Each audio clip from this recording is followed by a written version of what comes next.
জানিসই তো বাবা মায়ের বাসাটা ছেড়ে দিতে হচ্ছে। তোর কতগুলো পুরনো জিনিস আছে, পাঠিয়ে দিচ্ছি। দেখ তুই কোনগুলো রাখবি আর কোনগুলো গ্রামে পাঠিয়ে দিবি, ঠিক আছে?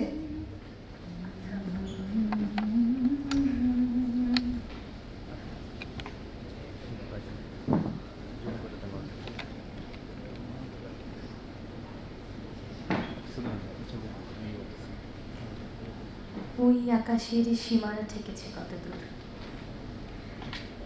সমুদ্রে কফটা জড়াচ্ছে আমার জীবনের অন্তিম রোদ্দুর। দুঃখ যে কত তার হিসেব কি আছে? স্মৃতির ছেঁড়া পাতায় ফেলে আসা কষ্টগুলো ছেঁড়া টুকরোর মতো ফিরে আসে বারবার। সালটা 2008, আমার বয়স 9 বছর। রোজারি বড় শখ করে এই জামাটা কিনেছিলাম, কিন্তু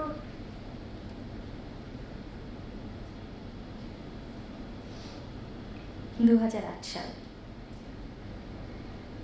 9 বছরের ছোট্ট অবনী ঈদের দিন খুব আনন্দে আয়নার সামনে দাঁড়িয়ে চুল আঁচড়াচ্ছিল।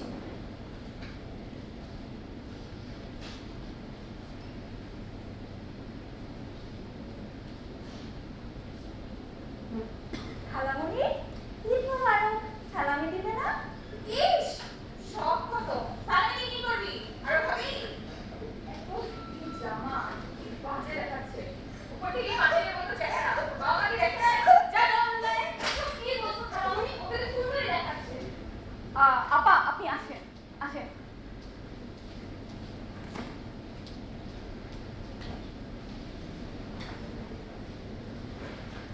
সেদিনের পর থেকে নিজেকে আয়নায় দেখলে মনে হতো আমি বোধহয় এই পৃথিবীর সবচেয়ে বড় ব্যর্থতার ছাপ। আমি বোধহয় অনেক বেশি কুৎসিত।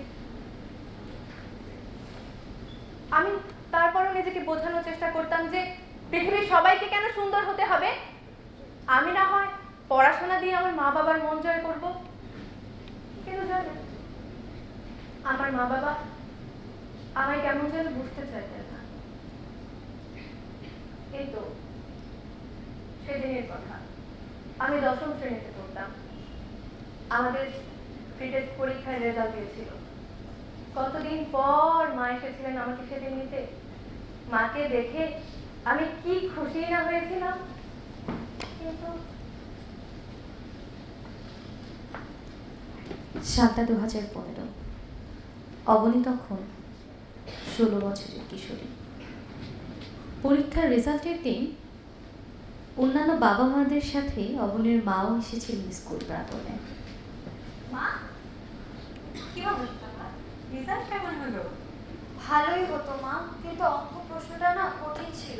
A+ আছে। আচ্ছা মা, কোনো ব্যাপার না, আমি এতেই খুশি। এরপরের বার আরো ভালো হবে, দেখিস। তোমার নাকি অঙ্ক খাতা দিয়েছে? হ্যাঁ মা, বি এসেছে। বি? তোমাকে কি আমি খেতে দেই না? এমন রেজাল্ট করে চেহারা দেখাচ্ছ কিভাবে? কিন্তু মা পড়াশোনার তো নাম বন্ধ নাই, খাওয়া দাওয়া করতে তো ভুলো না। লজ্জা থাকলে আর চেহারা দেখাবা না তুমি, ভাতও খেতে যাবা না।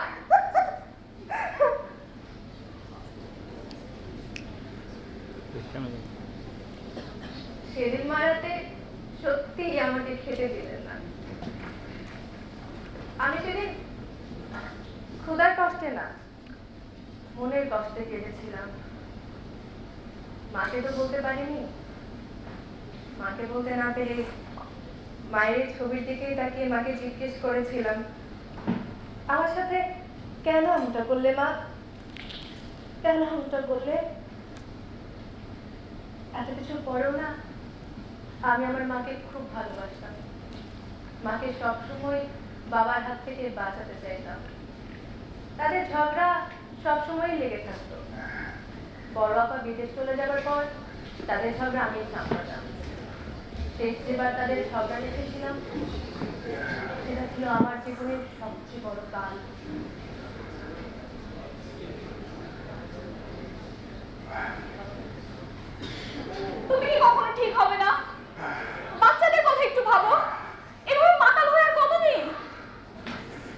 আমার যা মন চায় খাবো, যা মন চায় করবো। তোর কি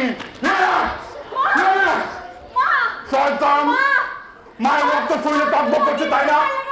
কেন জানো আমাদের? ছাড়, ছাড় আমাকে। ছাড় আমাকে।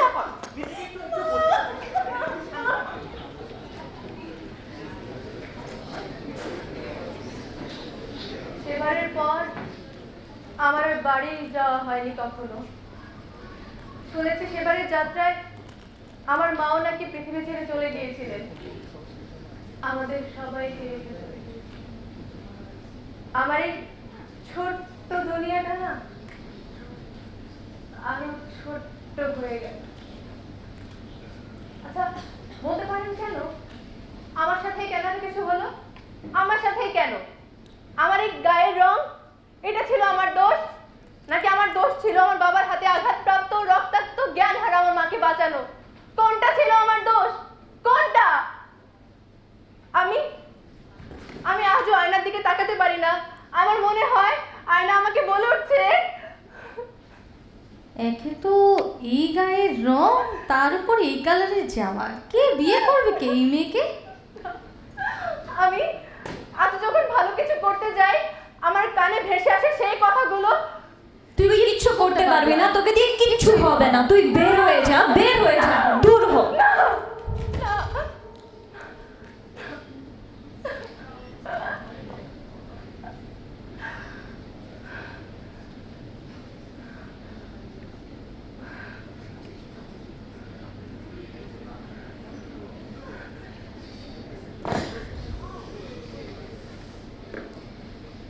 কে হলইল আতর গোলাপ, কে হলইল জল, কে হলইল বড়ই পাতা, কে হলইল পরি রে সোনাই হায় হায় রে সোনাই হায় হায় রে হায় হায় রে সোনাই হায় হায় রে।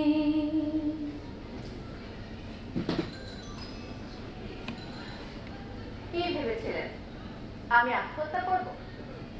আত্মহত্যা করব তাদের জন্য যারা আমাকে বারবার দমিয়ে দিতে চেয়েছিল? আত্মহত্যা করব তাদের জন্য যারা মানুষের মাঝে ভালো কিছু দেখতে পারতো না? না, এতটা দুর্বল আমি এখনো হইনি। আমার জীবন পথে চলতে গিয়ে আমি যখন বারবার হোঁচট খাচ্ছিলাম, তখন আমার পাশে ছিল আমার বন্ধু, আমার প্রতিবেশীরা। যখন আমার কাছের মানুষ, আমার আত্মীয় স্বজন আমার এই গায়ের রং, আমার কুৎসিত চেহারা নিয়ে তিরস্কার করত, তখন আমার পাশে ঢাল হয়েছিলেন আমার বড় বাবা। আমি যখন নিজেকে দোষারোপ করতাম, তখন এরাই আমাকে শিখিয়েছে কিভাবে মাথা উঁচিয়ে বাঁচতে হয়। এরা আমাকে শিখিয়েছে আমাকে কেউ পছন্দ না করাটা আমার দোষ নয়। আমরা কেউই পারবো না সবার মন জুড়িয়ে দিতে, কিন্তু আমরা সবাই চেষ্টা করতে পারি আমাদের আশেপাশের শিশুদের সাথে বন্ধুত্বপূর্ণ আচরণ করতে, তাদের ভালো দিক শেখাতে, যাতে তাদের জীবন আনন্দময় এবং আলোকিত হোক। আমাদের সক্ষমতা আছে শৈশবের মানসিক যন্ত্রণাগুলো কাটিয়ে উঠে নতুন যাত্রার গল্পগুলো নতুন করে লিখবার। আমরা চাইলেই পারি আত্মসমালোচনামূলক ধারণা থেকে মুক্ত করে নিজেদেরকে অযোগ্য থেকে যোগ্য এবং অক্ষম থেকে সক্ষমভাবে পরিণত করবার। আত্মসহানুভূতি, ব্যক্তিগত দক্ষতা, পারস্পরিক সম্পর্ক এবং সমর্থনের মতো মূল্যবান সম্পদগুলোই পারে অতীতের ক্ষতকে নিরাময় করে নিজেদেরকে আরও শক্তিশালী জায়গায় নিয়ে যাবার, যেখানে অন্যকে মূল্য দেবার পাশাপাশি আমরা নিজেদেরকেও মূল্য দিতে পারবো, ভালোবাসতে পারবো নিজেদেরকে এবং নিজের খুব কাছের মানুষগুলোকে। দেখো আলোয় আলোয় আকাশ, দেখো আকাশ তারায় ভরা, দেখো যাওয়ার পথের পাশে ছুটে হাওয়া পাগল পারা, এত আনন্দ আয়োজন সবই বৃথা আমায় ছাড়া।